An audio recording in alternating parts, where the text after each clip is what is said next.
कितने share holders हैं इसमें? तीन शेयर होल्डर्स हैं मलोड। आप तीनों बैठ के इसको आपस में सेटल नहीं कर सकते? आप तीनों के झगड़े में किराएदार मजे कर रहे हैं। किराएदार 7 सालों से किराया नहीं दे रहे हैं और ये मेजर पोर्शन में कब्जा करके बैठे हुए हैं जो मलोड 22% शेयर नहीं कुछ भी नहीं चाहते सर, कुछ भी नहीं चाहते। हम फेल करना चाहते मलोड हैं तो आप प्रॉपर्टी ऑक्शन कर देते, अगर आप तीनों डिवाइड कर देते। Even the commissioner appointed by the court has suggested this that it should be sold out and distributed. तो अगर आप लोगों ने बेचेंगे तो हम भी कोर्ट ऑप्शन कर देंगे, फिर जो कीमत है उसके आपको कुछ फ्रैक्शन मिलेगा, पूरे पैसे तो मिलेंगे नहीं। सर। आप आगे आइए। आपका क्या नाम है? मेरा नाम शैलेश जैन है। माइक में बोलिएगा प्लीज, अपनी तरफ कर ले। जी जैन साहब, आप क्या चाहते? सर, ऐसा है कि वहां पे अभी जो 2 मई को आपके कोर्ट में पेशी हुई, उसमें इनके द्वारा ये कंटेंट किया गया कि पूरी एंटायर प्रॉपर्टी में हमने कब्जा कर रखा है। इनकी बात पे विश्वास नहीं कर रहे? जी, तो अभी हमने उस पे साथ में आपके जो अभी हमने एक सेकंड, हम इनकी बात पे विश्वास नहीं कर रहे, लेकिन हम ये चाहते हैं कि आप तीनों भाई हैं क्या? सर, ये चाचा लोग हैं। चाचा, मैं आप भतीजा हूँ। भतीजे? मेरे फादर की अभी 22 में डेथ हो चुकी है। फादर एक्सपायर हो गए। आप तीनों का हिस्सा है, हिस्से में कोई झगड़ा नहीं है, क्या परसेंटेज है, प्रॉपर्टी में कोई झगड़ा नहीं है कि कितनी प्रॉपर्टी है, वो भी झगड़ा नहीं है। तो आप तीनों बैठ के आपसी सहमति से प्रॉपर्टी का जो भी करना है, बंटवारा करना है, हिस्से बांटने हैं, बेचना है, बेच के खत्म करिए। सर, क्या है कि उसमें 1400 मतलब टोटल जो एरिया है वो करीब 4680 स्क्वायर फीट करीब का टोटल एरिया है लगभग।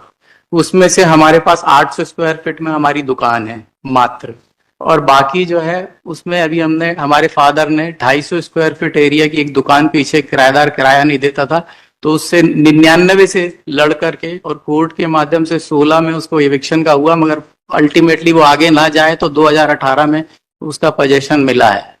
उसके बावजूद उसके ऊपर और उसके बाजू में क्या हमारे एक चाचा जी हैं जो रिस्पोंडेंट नंबर 4 है, जिनको इसमें कोई शेयर नहीं मिला है, उनका 250 स्क्वायर फीट में उसमें पोजेशन है।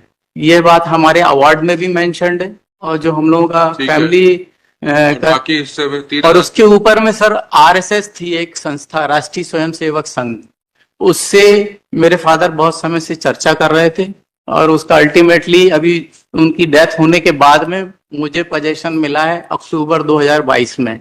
तो मतलब क्या था कि जो पहले कई बार हम लोगों की चर्चा हुई, या जो पहले आपके पास अब 4000 स्क्वायर फुट में से कितने फुट का कब्जा है? सर, टोटल मेरे पास में कब्जा 1050 स्क्वायर फीट के आसपास है। और नहीं, ये तो गलत बता रहे हैं। नहीं, वो ऊपर में है ना सर, वो एक्चुअली फर्स्ट फ्लोर पे है, तो उसके ग्राउंड 750 की 4000 तीनों फ्लोर चारों फ्लोर मिला के है। नहीं सर, जो धनराज लिखा हुआ है सर, वही मेरी दुकान है। वो आपकी दुकान है? जी सर। मात्र ये सिंधी कौन है? सर, एक किराएदार था जिससे जो केस लड़के और बाद में 2018 में खाली अब आपके पास कब्जा है? जी सर। ये लगभग 250 स्क्वायर फीट की ये दुकान हो और गई। इसके ऊपर पूरे फ्लोर आपके पास है? जी, इसके ऊपर जो पूरा फ्लोर है उसमें राष्ट्रीय स्वयंसेवक संघ का ऑफिस था पहले, अब आपके पास है, जो अभी अक्टूबर 22 में खाली करके उन्होंने मुझे हैंड ओवर किया सर। तो ये पोजीशन है, और मैं चाहता हूं कि मेरा 1050 स्क्वायर फीट 53 स्क्वायर फीट करीब मेरा शेयर बनता है। मुझे उसके ज्यादा नहीं चाहिए, मुझे जितना शेयर है उतना ही शेयर चाहिए, बस और कुछ नहीं चाहिए। तो अब 800 मेरा ये है और 250 मेरे को पीछे मिली है सर।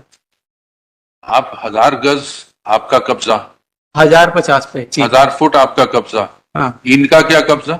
सर, ये अब ये बताइए ना, ये तो पहले से ऐसी पोजीशन थी, कोई हमने तो किया नहीं। ये जो हमारा 94 से सर। आपने कब्जा अगर लिया तो अपने लिए नहीं लिया, सबके भी हाथ पे लिया। अगर आपके पिताजी ने लड़ाई करी, मुकदमे लड़े, तो उसका बेनिफिट सिर्फ आपको नहीं मिलेगा, वो इन सबको मिलेगा। ठीक है ना सर? बेनिफिट। तो अब देखिए, इस प्रॉपर्टी का बंटवारा होगा, आपको 1000 फुट मिलेगा। आप कहें जी जो कीमती 1000 फुट है जिसमें तो मैं बैठा हूं वो मेरे को दे दो, जिसमें किराएदार बैठे हैं वो इनको दे दो, वो कैसे होगा? नहीं तो सर, बाकी किराएदारों को भी तो खाली, जैसे हमने 2 किराएदार, हमने 18-20 साल हमारे फादर ने एफर्ट किया, पूरी उसमें पैसे भी खर्च किए, बात सब नहीं, किए। आपने सबके भी हाथ पे किया, सर, अपने लिए नहीं किया। 2099 से कर रहे थे, क्योंकि मेरे फादर एक्चुअली क्या है कि इसमें ज्वाइंट ओनर थे इस प्रॉपर्टी के। जब 62 में खरीदा गया, उसके बाद में। जैन साहब, जी सर। कानून की तौर पे अगर आपने किराएदार से खाली कराया, उसका फायदा सबको जाएगा। अगर चाहे आपने मेहनत करी हो, फायदा ये उठाएंगे। तो आप ये नहीं कह सकते कि जो खाली हिस्सा है वो मेरा, जो भरा हुआ किराएदार का वो आपका। नहीं तो सर इन्होंने तो तो कुछ इसमें- effort किए नहीं ना। हाँ, इन्होंने कोई एफर्ट ना लिया हो, लेकिन फायदा उठाएंगे ये। फायदा इनको मिलेगा।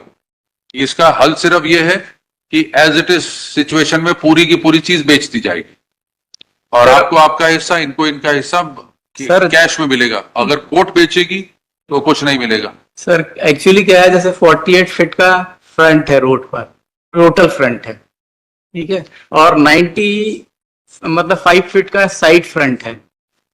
सर जो मेरा पास में पोजीशन है वो लगभग 13 फीट में फ्रंट रोड पर है मात्र, ठीक है, मेन रोड पर। बाकी जो है सर किराएदार और बाकी ओपन टू स्काई भी है, मतलब जो इसमें पूरे में किराएदार नहीं है, ओपन टू स्काई लैंड भी है सर इसमें। पैसेज है।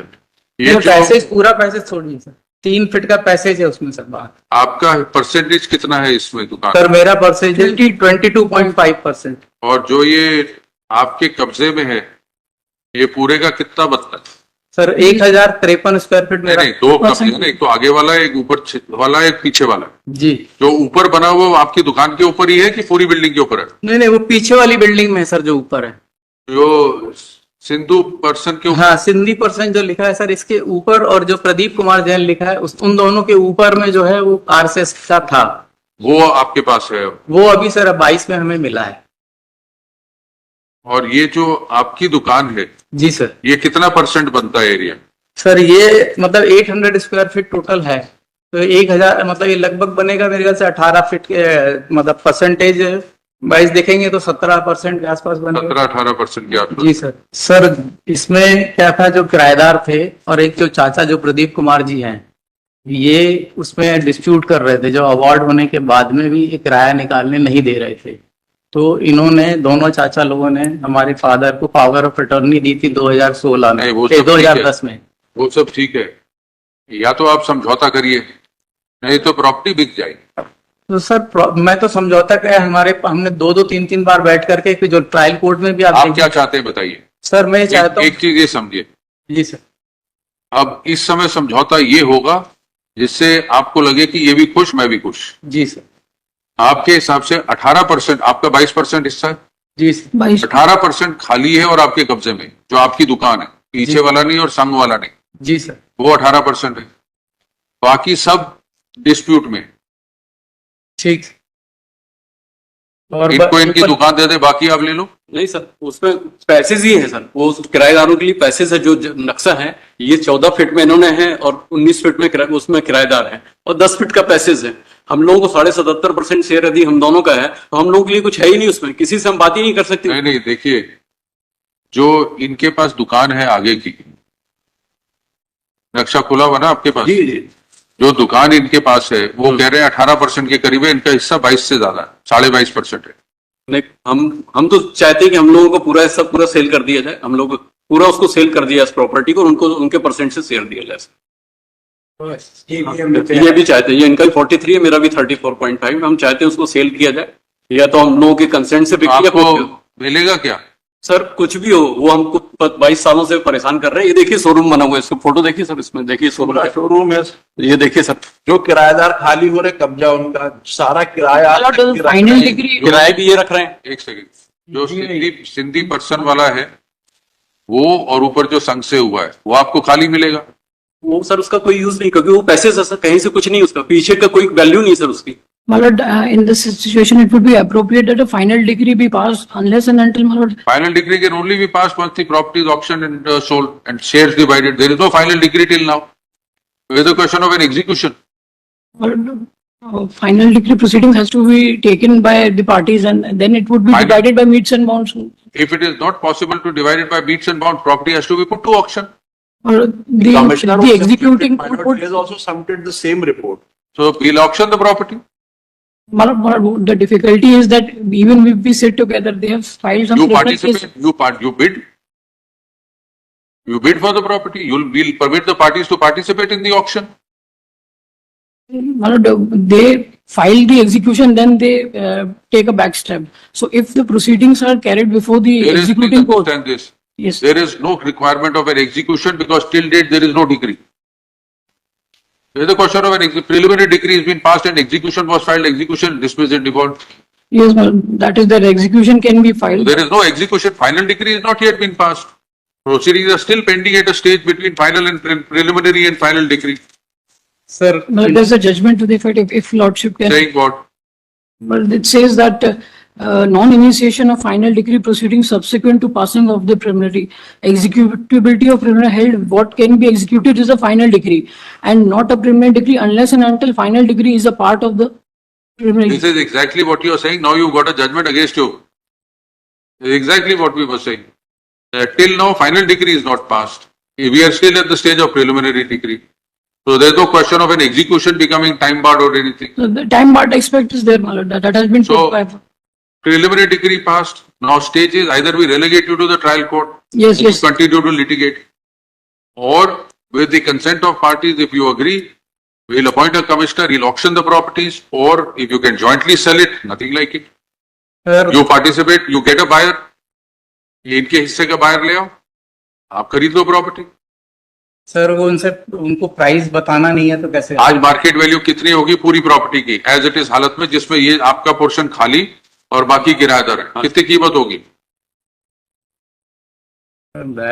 ये तो अंदाज है? सर, एक मिनट, हम आपको इस कीमत पे बाइंड डाउन नहीं करेंगे. नहीं नहीं सर, मैं बोल रहा हूँ कि जैसे मान लीजिए वहां पे गाइडलाइन वैल्यू 10,000 रुपए स्क्वायर फीट के आसपास. बाइंड का इस्तेमाल कीजिए.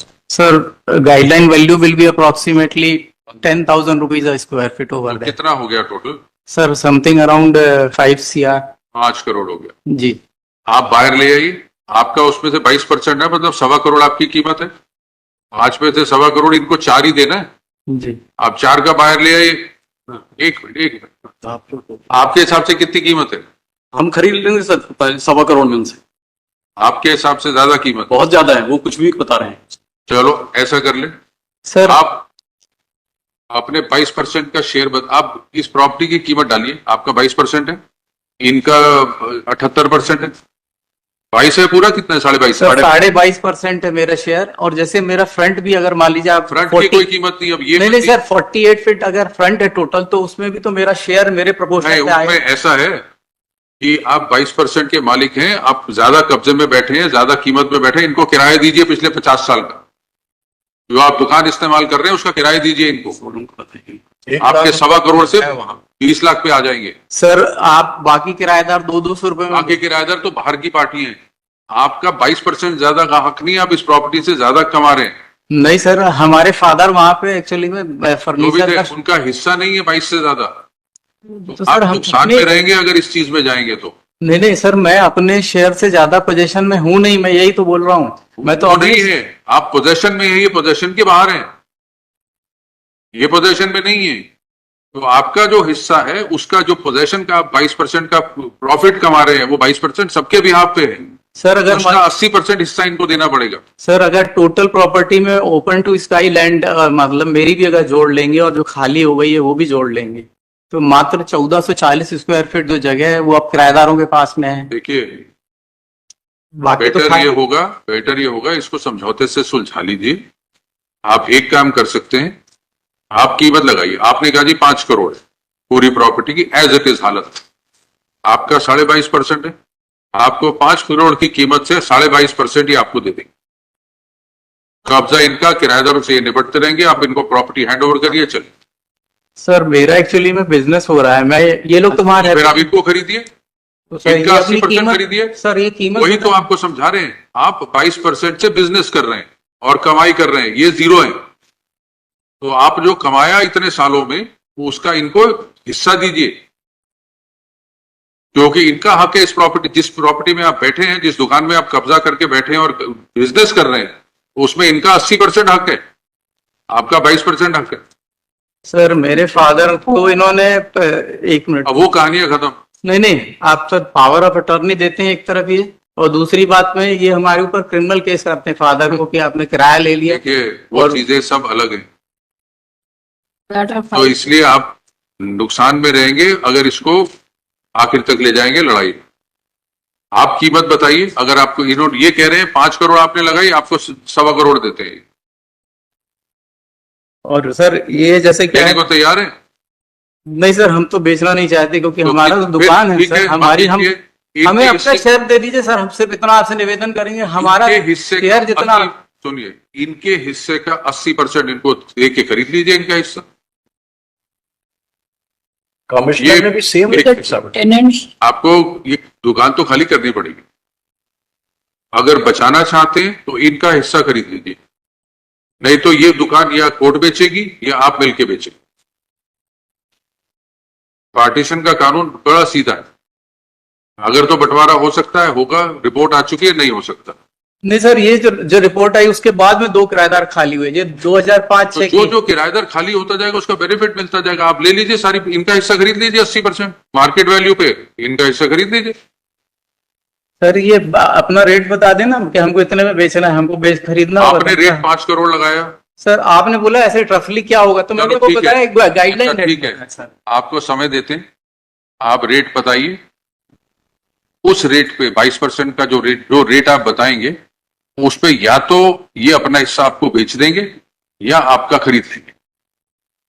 अगर आप कहते हैं जी 5 नहीं 10 करोड़ कीमत है, तो 10 में या तो आपको 2.5 देंगे या 7.5 आप इनको देंगे, इनकी मर्जी होगी। या रेट ये तय करेंगे, चॉइस आपकी होगी, बेचना है या खरीदना है। सर रेट ये तय कर लें। फिर चॉइस आपकी होगी। जी सर। फिर ये नहीं होगा कि जी मैं रेट इनका और तय ये करेंगे। नहीं नहीं ठीक है। अगर ये आके कहते हैं जी कीमत इसकी 2 करोड़ है पूरे मकान की, आपने 5 का अंदाजन कहा, ये कहते हैं 2 करोड़ है, तो 2 करोड़ में या तो आप अपना हिस्सा इनको बेचेंगे या इनका खरीद लेंगे। अगर ये आके कहते हैं जी 20 करोड़ है, तो आप फिर कहना जी ये लो मेरा 22%, 20 करोड़ का 22% मेरे को दे दो। मंजूर है? ठीक है। कब तक लाएंगे रेट? क्या कीमत है इस प्रॉपर्टी? नेक्स्ट डेट दीजिए सर, कभी भी जब आ जाएंगे अभी कभी भी आप नेक्स्ट डेट कोई भी दे दें, हम आपको रेट दे देंगे। कल अगले हफ्ते लगा दें? जी सर, लगा दें। ठीक है। Parties have exchanged the proposal. It is broadly agreed that petitioner shall quote a rate for the entire property on as is where is basis, and the respondent would then exercise a choice to either sell his 22.5% share or purchase the 78.5% share of the petitioners. कब लगाएं? 30th या 14th, At request re-notify on 14th May. obviously. but in case if that proposal doesn't work out, then No, you see, it's very simple. अगर तो ये ज्यादा rate लगाएंगे तो आप मार्केट वैल्यू से, तो आप अपना हिस्सा बेच दीजिएगा। अगर कम लगाएंगे तो आप इनका खरीद लीजिएगा। और वी विल परमिट पार्टीज, हम आपको परमिट करेंगे कि बाहर ले आओ। अगर आपको लगता है भी इनको 80% खरीदने के लिए आपको बायर चाहिए या समय चाहिए, हम आपको दे देंगे वो मौका। आपको थर्ड पार्टी ले आना, वो खरीद ले, चाहे सारे किराएदारों से बात करके आ जाओ भी इतने इतने में तुम्हारा हिस्सा मिल जाएगा। जो मर्जी करना करिए।